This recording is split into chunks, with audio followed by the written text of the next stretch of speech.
Hey guys, LevelCap here. Today I'm going to be talking about Shootmania Storm. This game is currently in open beta on Steam. Anybody can play it, and I suggest you go give it a try. It definitely is an arena shooter, but I couldn't help myself because the trailer for this game when it was first announced looks so freaking cool that I just had to give it a try. The trailer for this game is linked in the video description, and I suggest go checking it out because it really is a good trailer. Even if you're not that into arena shooters, this is probably one of the better made trailers I've seen in a while. I also felt that I needed to check out this game because it's made by the guys who make Trackmania.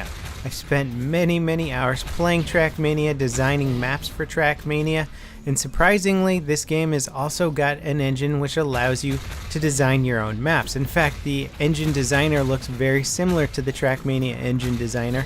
I wouldn't be surprised if it was using something similar, if not just a modified version of the Trackmania engine. The game mode that I'm playing right now is called Royale, and basically it's every man for himself. There's a flag in the center of the map which you can capture, and I guess it does give you some points if you capture it, but as the match progresses there is a circular storm surrounding the map which gets smaller and smaller, so you all have to get closer and closer to the center of the map. So in the beginning you can fight on the outskirts and kind of have smaller individual battles, but if you take too long you are going to get forced into the center of the map, otherwise the storm will kill you. As you can see at the bottom of the screen I have 3 energy bars. The one on top represents my shields, the one to the left represents the energy I have for my gun, and the one on the right represents my stamina. Jumping and sprinting take up stamina. Now at the start of each round you have 3 bars of shield. Once those 3 bars of shield are gone, you die, and each time you take a shot it absorbs 1 bar of shield, so you can basically be shot twice and still be alive. 3 times you're dead. Now if you die early in the match when there's enough time left, you can actually respawn into the game, but you will only have 1 bar of shield. Now in this particular map I only have 2 bars of shield. That's completely up to the map designer. You can specify how much shield you want your players to start out with, and you can place different weapon pads throughout the match.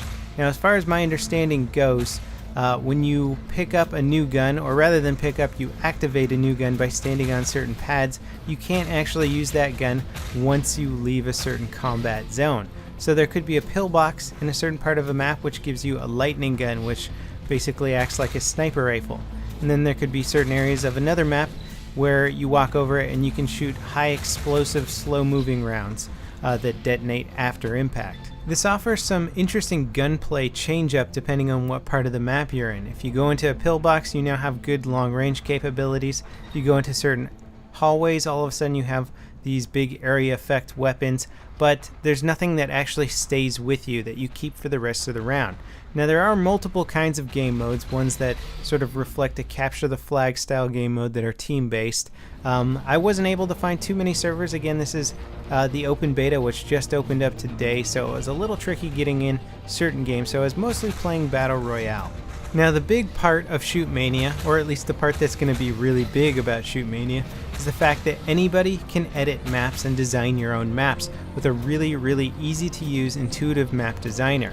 Now I spent a lot of time designing maps in Trackmania, which is a racing game, making huge racing maps, smaller racing maps, whatever you wanted to do. You could do a huge amount of stuff with the editor. There really is a lot of creative power in it, and if Shootmania is as good as Trackmania in that regard, it should really allow for a lot of really interesting map designs. So rather than being bound to whatever the developers have decided was a good map design for a game, you can come up with your own immediately and really test your map design skills against some of the dev map design skills.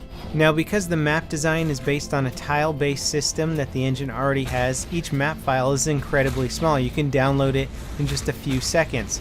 This means that if you go to any custom server, you can basically find a whole playlist of maps that you've probably never seen before. You can also submit your maps to the Shootmania website, and those can be ranked among the community, and basically if you make a great map it could actually become really well known among the community, and a lot of servers could adopt it into their map playlist. Now, of course, the game's in beta and it does have a few rough edges. The interface is definitely one of those areas. I have to say the interface is pretty much laughable, and when I say laughable, I mean my brother and I were literally looking at the interface and just laughing at how bad it looks and how hard it is to navigate. Now, hopefully the open beta will pick up a bit more and I can find some good team-based games to play in. I feel like the trailer really showed off the team-based aspect of this game, and it looked awesome. Like tons of lasers flying everywhere. Just looked like the action was way more intense in the trailer than it was in the Royale aspect of this game. Not that I don't like the Royale aspect, but you know me, I'm kind of a team-based gamer. So if I'm going to play an arena shooter, I would like some sort of team play element in there. So I'm looking forward to see how the beta evolves.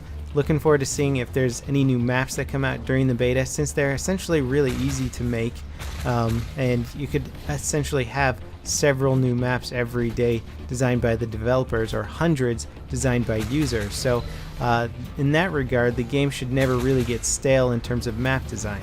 It looks like the game's going to retail for around $20 on Steam, and I think you can get something like a 10% discount if you pre-order the game. All in all, not too expensive. It could be a fun little arcade arena style shooter. It definitely has the feeling of Quake 3 Arena in a lot of ways. Like you don't even have your gun on screen and you just have a crosshair. The controls are incredibly simple. It's like literally movement, jumping, and shooting. Like, I don't really think there's any more to the controls than that. So it's very, very, very basic, but it's also a bit of fun, and for the price that they have it marked as, I think it's probably going to be worthwhile, especially considering that there's going to be thousands and thousands of maps that really have no limit. I'm sure the users are actually going to think of some cool map design concepts that the devs never ever even intended or thought of in the first place. So that's it for my little Shootmania introduction video. I hope you guys enjoyed it, and I'll see you next time. This is LevelCap, signing off.